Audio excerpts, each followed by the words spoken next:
The 3i Genius dengan inovasi mereka, Back Me Up.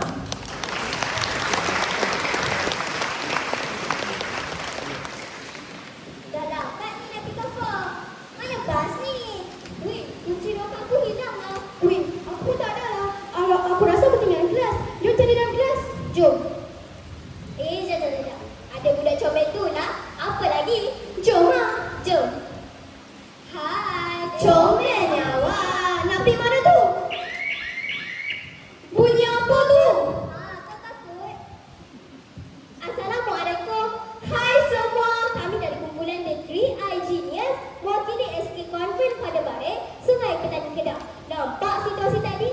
Inilah salah satu fungsi anti-bully dalam Back Me Up. Ia bukan sahaja dapat meringankan beban beg, tetapi adalah sistem sokongan yang dapat mengurangkan risiko skolisis, dan ia juga merupakan beg pintar serba guna yang direkam khas untuk memudahkan gaya hidup moden, praktikal dan selamat. Yang lagi menarik, ia bukan sahaja sesuai digunakan oleh pelajar sekolah, tetapi juga sesuai digunakan oleh pelajar universiti untuk beg laptop, beg hiking dan beg travel. Back Me Up bukan sahaja beg 6 dalam 1, tetapi kali ini kami bawakan untuk anda sendiri melihat beg 8 dalam 1. Ya, betul tu. Tengok ni. Back Me Up dilengkapi dengan sen GPS. Jadi, kalau begnya, senang sangat nak kesan. Dan yang paling penting ada program semasa. Macam yang kami tunjuk tadi, beg ini juga ada pencas solar USB. Cukup letakkan beg di bawah cahaya matahari, sambungkan alat elektronik, terus boleh cas. Kalau tiba-tiba hujan, jangan risau, ada buket khas untuk baju hujan. Dan kalau nak solat, beg ini boleh dibuka untuk dijadikan sejadah atau tikar santai. Anda nak tengok macam mana Back Me Up dibuka? Nak. Back Me Up menggunakan pekat velcro yang sangat mudah untuk dibuka dan dipasang semula. Dan bila dipasang semula, beg ini boleh dijadikan beg utility dan ruang di dalamnya sangat luas. Boleh isi telekung, makeup, alat tulis dan keperluan harian kita. Dan yang terakhir,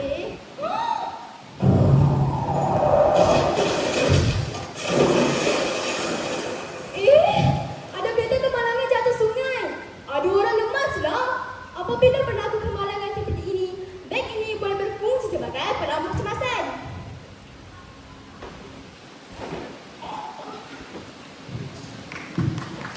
Back Me Up bukan sahaja ia adalah pelaburan dalam kesihatan, keselamatan dan kecemasan klinik setiap murid Malaysia.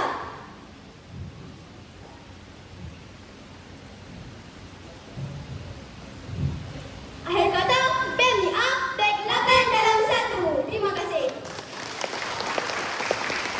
Idea penonton.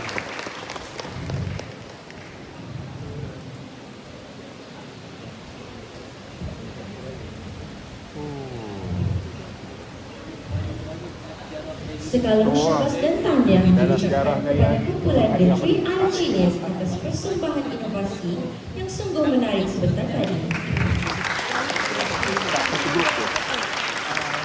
Ya.